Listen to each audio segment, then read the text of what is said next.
É importante lembrar em primeiro momento que o incidente do derramamento aconteceu numa bacia que já era impactada por diversos motivos, especialmente antrópicos. Há uma história antiga de exploração de minério em vários afluentes da bacia do Rio Doce. Há também uma quantidade bastante grande de esgoto que é jogado sem tratamento, e também a introdução de espécies exóticas na bacia. Nos últimos anos também ocorreu a construção de 4 barragens ao longo da calha do Rio Doce, e nesse cenário foi que ocorreu o derramamento do rejeito de minério. O que estamos fazendo atualmente é um estudo da mudança de comunidade, assembleias de peixes, o que a gente chama em geral de comunidade de peixes, para saber quais espécies foram mais afetadas, quais espécies aproveitaram a condição para aumentar as suas populações e, especialmente, saber se houve uma mudança em relação à conservação, estado de conservação de algumas espécies, para saber se algumas espécies que estavam em condições melhores de sobrevivência hoje estão mais afetadas, ocorre algum tipo de risco de declínio de populações ou até de extinção.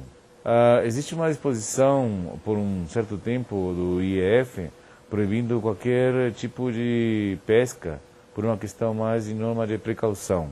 Não se sabia ao certo qual era o grau de contaminação dos peixes em relação aos rejeitos.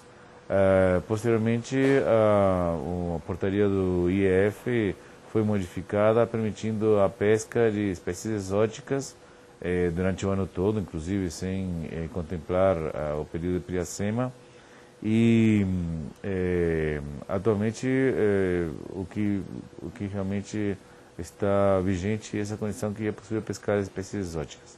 Nós ainda não sabemos ao certo qual é o grau de contaminação a longo prazo. Estudos preliminares indicam que as espécies, em geral, têm baixo nível de contaminação. E isso aí é um aspecto parcial, porque os sedimentos podem estar bastante contaminados, mas não houve um tempo ainda de transferência desses contaminantes para a carne dos peixes, que é o que as pessoas consomem. A minha pesquisa está sendo desenvolvida principalmente no estado do Espírito Santo, onde a gente coleta em locais específicos de maneira mensal, começando em Baixo Guandu e chegando até Linhares. No total são 8 pontos de coleta que a gente faz de uma maneira mensal, mas inclui também um córrego e 2 lagoas próximas à calha do rio. Nós vamos apresentar os resultados num workshop que vai ser realizado na cidade de Vitória na última semana de maio. É difícil realmente avaliar qual foi o impacto agudo, ou seja, que aconteceu logo depois do derramamento do minério, porque nós estamos avaliando isso aí de uma maneira sistemática só 2 anos e meio depois que aconteceu o incidente. Portanto, é difícil saber o que aconteceu logo depois. Não existem dados nem na calha, nem nesse local onde a gente coletou. Mas é visível já que existe um avanço importante de várias espécies exóticas que fazem parte importante da nossa amostragem de peixes. Por exemplo, nós temos naquela região tucunarés, piranhas, bagre africano, muita tilápia, e essas espécies concorrem com as espécies nativas de uma maneira direta, como pode ser predação, por exemplo, ou também por recursos. Os recursos podem ser um fator limitante para que as espécies nativas consigam recuperar as suas populações em níveis prévios ao derramamento do minério. Poucas regiões na bacia do Rio Doce que tenham recebido uma atenção importante para transformar essas regiões em unidade de conservação. Em 2008, 2007, 2008, a Câmara Municipal de Ponte Nova aprovou uma lei determinando que o trecho do Rio Doce que atravessa o município fosse um monumento natural, onde não poderiam ser feitas mais alterações antrópicas. Isso, lamentavelmente, não tem sido levado para consequências mais relevantes, mas é um bom princípio, um bom começo, porque é um lugar que, segundo as nossas observações, seria o lugar de habitat mais contínuo para uma espécie criticamente ameaçada, que é o surubim do Rio Doce, também chamado caixara em alguns lugares, porque ele é rajadinho, igual a caixara comercial, mas não tem nada a ver com a caixara comercial, e que representa uma primeira tentativa de salvar as espécies como um todo, utilizando uma espécie que seria a espécie bandeira. Esse esforço deveria ser continuado.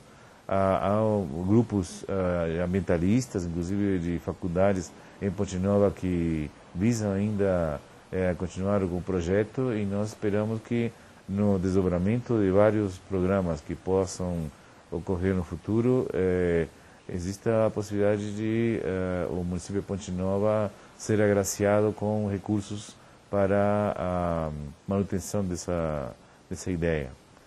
Especialmente acho que uma questão que surgiu logo depois da promulgação dessa lei, da aprovação da lei, era a construção de uma grande barragem a montante de Ponte Nova, e espero que isso aí não tenha mais apoio popular, porque nós sabemos que viver a jusante em uma barragem representa hoje um perigo bastante evidente, dada a história triste que Minas Gerais tem em relação às barragens.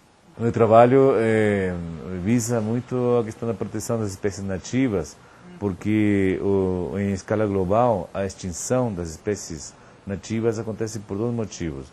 Uma é a alteração de habitat, a alteração do ambiente, que pode acontecer de maneira bastante intuitiva pela construção de uma barragem que transforma um rio num ambiente com características de águas paradas e águas de rio também, mas que geralmente favorecem só espécies exóticas.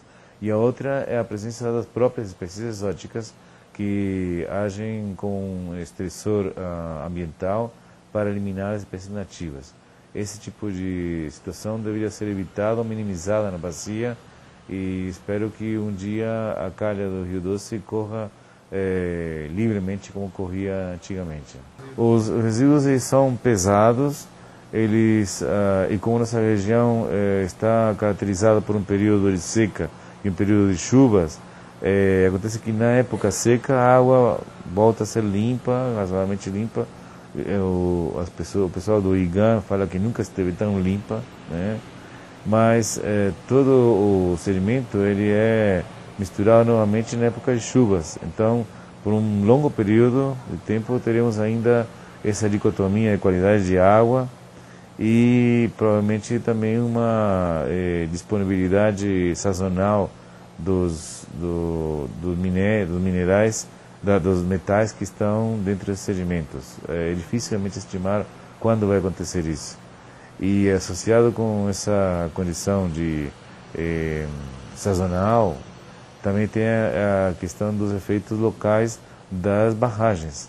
As barragens servem para segurar muito o sedimento, então provavelmente com o tempo os próprios reservatórios deveriam ser locais de manejo e gerenciamento dos rejeitos, da forma como está sendo feita hoje em Candonga. Candonga segurou grande parte do sedimento e por isso ficou praticamente totalmente assoreada, e há um trabalho constante de remoção desses rejeitos.